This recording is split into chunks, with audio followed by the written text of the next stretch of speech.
नमस्कार, आप देख रहे हैं पंजाब केसरी टीवी। और चंडीगढ़ की सेक्टर 25 की जनता कॉलोनी पर जल्द ही बुलडोज़र चलने वाला है। सेक्टर 25 की जनता कॉलोनी पर 9 मई तक कह रहे थे बुलडोज़र चलने वाला है, लेकिन आज की अगर हम बात करें, स्टेट ऑफिस की लगातार यहाँ पर गाड़ियाँ घूम रही हैं और लोगों को मकान खाली करने की बात कह रही हैं। और साथ ही साथ अगर आपको बता दें तो सेक्टर 25 की ये जनता कॉलोनी ओनली एक ऐसी कॉलोनी रह गई है संजय कॉलोनी के बाद जहाँ पर झुग्गियाँ बनी हुई हैं और जिसे कभी भी बुलडोज़र चलाया जा सकता है। हालांकि प्रशासन द्वारा 9 मई इसकी डेट कही जा रही थी, लेकिन अभी जो लोगों से यहाँ पर बातचीत हो रही है, लोगों का कहना है कि उन्हें लगातार यहाँ पर नोटिस मिले हैं और ऐसा भी कहा जा रहा है कि रविवार या सोमवार तक यहाँ पर बुलडोज़र चल सकता है। क्या कहना था लोगों का, आइए आपको दिखाते हैं।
किराए के लिए भी फॉर्म भरवाए गए थे मकान के लिए कि जिसके पास कोई प्रूफ नहीं है उसको किराए पे दिया जाएगा। जिसके पास प्रूफ है, अंगूठा पर्ची है, उसको अपना दिया जाएगा। जिसके पास नहीं है उसको किराए पे दिया जाएगा। हमने संपर्क सेंटर में भी फॉर्म भरवाए थे, पर्ची आज भी हमारे पास है, लेकिन उसका कोई रिजल्ट नहीं निकला। अब हमें बिना मकान दिए किराए पे भी, बिना अलॉटी के भी ऐसे ही भगाया जा रहा है। तो ये तो नाइंसाफ़ी है, जिसमें कि ये ज़मीन जो है यूनिवर्सिटी की है। यूनिवर्सिटी ये कह रही है कि अगर गरीबों को भगाना है तो इनको कुछ दो, बिना कुछ दिए हमें, ये तो नाजायज होगी ना। ये तो सिर्फ ये हो गया कि वोटें ली और हम जीत गए, उसके बाद हम किसी गिनती में नहीं आते। जब तक उनकी वोटें हमारे पास हैं, जब तक हम उनकी नज़र में मायना रखते हैं, उसके बाद जब हमारी वोटें, अब हमें भगाया जा रहा है, तो अब उनको ये भी चीज़ सोचना चाहिए, हमारे से उनकी वोटें हैं और हमारे से ही वो जीतते हैं। वो कहते हैं दलित समाज ऐसे ऐसे, दलित समाज से ही वो जीतते हैं। तो हमारे तो हाथ जोड़ के ये रिक्वेस्ट है, उठा दो, जो कि हम मना नहीं करते, तोड़ दो, लेकिन जिसके पास प्रूफ है उसको दो, जिसके पास नहीं है उसको कम से कम रेंट पे ही दे दो। कितने लोगों के पास प्रूफ है आपके हिसाब से? सर ये तो मैंने गिने नहीं है आपके हिसाब से, फिर भी आप कई लोग यहाँ पे ऐसे तो सर प्रूफ सबकी गुंठेली पर्ची हैं। देखो 100 में से किसी पर 50% ऐसे होंगे जिनके पास प्रूफ है। और हाँ जी, 2006 में, हाँ जी। की सर्वे है। और कुछ 50% ऐसे भी हैं जिनके पास नहीं है, बेचारे कैसे अपना गुजारा कर रहे हैं। और कुछ ऐसे भी लोग हैं जिनके पास प्रूफ है ही नहीं। तो कम से कम हम सरकार से यही हाथ जोड़ के विनती करते हैं, अगर किसी के पास नहीं है तो उनको रेंट पे दे दो। हमें यहाँ पे सर सन 2000 से रह रहे हैं, 20-25 साल हो गए यहाँ पे रहते हुए। और जबकि हमारे बायोमेट्रिक सर्वे भी हुए थे यहाँ पे, जो अंगूठे वाली पर्ची हमारे पास सारी वोटर और जितने भी है सर सारे प्रूफ है हमारे पास में। उसके बाद भी यहाँ पे नोटिस लगा दिया गया है।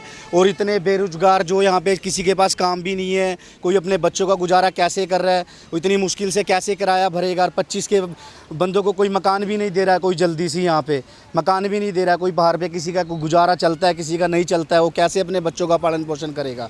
तो सरकार को देखना चाहिए ना, उनको कम से कम ये सिर्फ झुग्गियाँ जो बनाई हुई थी ये सरकार के लिए सिर्फ एक वोट बैंक बोलते हैं इसको, ये वोट बैंक था सिर्फ सरकार के लिए। जब तक सरकार को ज़रूरत थी वो वोट लेते थे, यहाँ से मतलब निकलता था। और जब ये बेघर हो रही है इतनी जनता, इनको पब्लिक को बेघर कर रहे हैं, घर तोड़े जा रहे हैं इन सभी के, तो इनको ना कोई गुजारा होगा हो पाएगा आने वाले टाइम पे, और ना ही अपने बच्चों का पालन पोषण कर पाएंगे। तो सरकार को अब देखना चाहिए, सरकार से अपील है कि इनकी तरफ थोड़ा सा देखे और इनकी तरफ गौर करे। जो प्रधानमंत्री आवास योजना के मकान बनाए हुए हैं वो अभी भी कुछ प्रतिशत अभी कुछ खाली हैं, तो इनके जो सर्वे हैं प्रॉपर सारी डिटेल करके चेक, उसके बाद इनको मकान दिए जाए जो हकदार बनते हैं। तो आपसे इतनी ही हाथ जोड़ के विनती है, हमारे यहाँ के जो काउंसलर हैं उनसे भी और बीजेपी के जितने भी पद अधिकारी हैं, कृपया करके इनकी तरफ ध्यान दें और इनकी सुनवाई करें। मकान नहीं दिए, हम आस में बैठे पड़े हैं जी, हैं अब इतनी बेर तोड़ने का टाइम आ गई, बच्चे हमारे कहाँ जाएंगे, हम कहाँ जाएंगे। स्कूल पढ़ रहे हैं, स्कूल भी हमारा दरिया है, बेघर कर रहे हैं, रोज रोज आग जना रहे हैं, बता रहे हैं, बोल रहे हैं कि खाली करो खाली करो, तो हम कहाँ रोड पर बैठेंगे। किराया पर मकान भी नहीं मिल रहा हमारे की, हैं 25 सेक्टर का नाम सुन के ऐसा डर रहे हैं लोग, तो देंगे कहाँ से ना, बताओ कहाँ जा सकते हैं। हाँ जी सर, कोई बात नहीं, धन्यवाद। क्या बोलना है? कितने साल हो गए यहाँ रह रहे? कितने सालों से यहाँ पे रह रहे हैं? सर मकान मिला था इससे पहले? नहीं सर, कोई मकान नहीं मिला अभी तक, कोई भी किसी को मकान नहीं मिला। हमारे पता बका वोट ले ली भाई, आपको मकान देंगे। 2014 में जब मोदी बना ये बोल रहा था भाई 2022 में मकान देंगे सबको, किसी का चाहे थोड़ा सा प्रूफ भी हो, कोई मकान नहीं दिया गया इनको। इनका बकाया का बेचारे गुंठाली पर्ची पर बोल रहे थे, वो भी नहीं दे रहे बेचारे गरीब आदमी। नहीं कोई किराया नहीं बाड़ा, कहाँ जाएंगे बच्चे ना रोड पे लेके। सर्वे में नाम है आपका? हाँ सब कुछ है जी, दो बारी पर्ची, दो बारी है पर्ची, सर्वे भी लेके करके 3 बारी, वोट भी लिस्ट भी कटवा रखी, सब कुछ करवा रखे, फिर भी नहीं वो मकान दे रहे इनको। वोट मांगने आ जाते हैं, फिर वोट लाने लेने के लिए आवा, फिर वोट मकान देने के नाम के बाद देने कोई नहीं आंदा दोबारा भी। कोरोना में कोई भी नहीं आया यहाँ। अब कहाँ जाए गरीब आदमी, बच्चे छोटे छोटे आने बच्चे न लेकर। 25 वाले को कोई मकान भी नहीं दे रहा किराए पर। बच्चे स्कूल में दाखिले भरे गए सबके, अब कहाँ जाएंगे पढ़ाने, इतनी दूर कहाँ जाएंगे बेचारे। दिहाड़ी मजदूर वैसे करा, कोई कूड़े का काम करा, कोई किसी चीज़ का काम करा, 10,000 रुपये की नौकरी करा, उसमें क्या क्या करेंगे। हमने तो जी 25-26 साल हो गए हमने रहते हैं, कोई मकान नहीं मिला जी, कोई कुछ नहीं। प्रशासन हमारे को ऐसे भगा रहा है।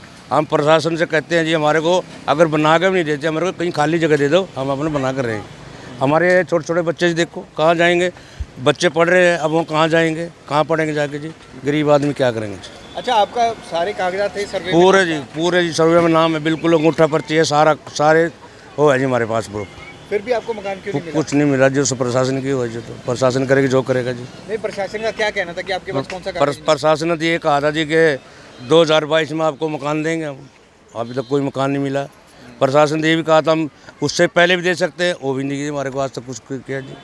हमारे जो सब्सिडियाँ सारा कुछ आता था वो सारा बंद कर दिया जी, क्या कर सकते गरीब आदमी। अंगूठे वाली पर्ची है, सब कुछ हमारे पास, कुछ नहीं दिया जाए। सेक्टर 25 की जनता कॉलोनी पर बुलडोज़र अब कभी भी चल सकता है, इसलिए लोग यहाँ से कुछ शिफ्ट होने लगे हैं और कुछ घर किराए पर भी ढूंढने लगे हैं। लेकिन यहाँ लोगों की सबसे बड़ी समस्या है, लोगों का कहना है कि उन्हें घर किराए पे भी नहीं मिल रहे हैं। प्रशासन द्वारा जिन लोगों के सर्वे में नाम है उन्हें तो मकान देने चाहिए, लेकिन उन्हें भी मकान नहीं मिले हैं, ऐसा लोगों का कहना है। सेक्टर 25 की इस जनता कॉलोनी की अगर हम बात करें, 10 एकड़ में फैली ये पूरी जनता कॉलोनी है, जिस पर अब प्रशासन कभी भी बुलडोज़र फेर सकता है। कैमरामैन आकाश के साथ भगवत सिंह, पंजाब केसरी टीवी, चंडीगढ़।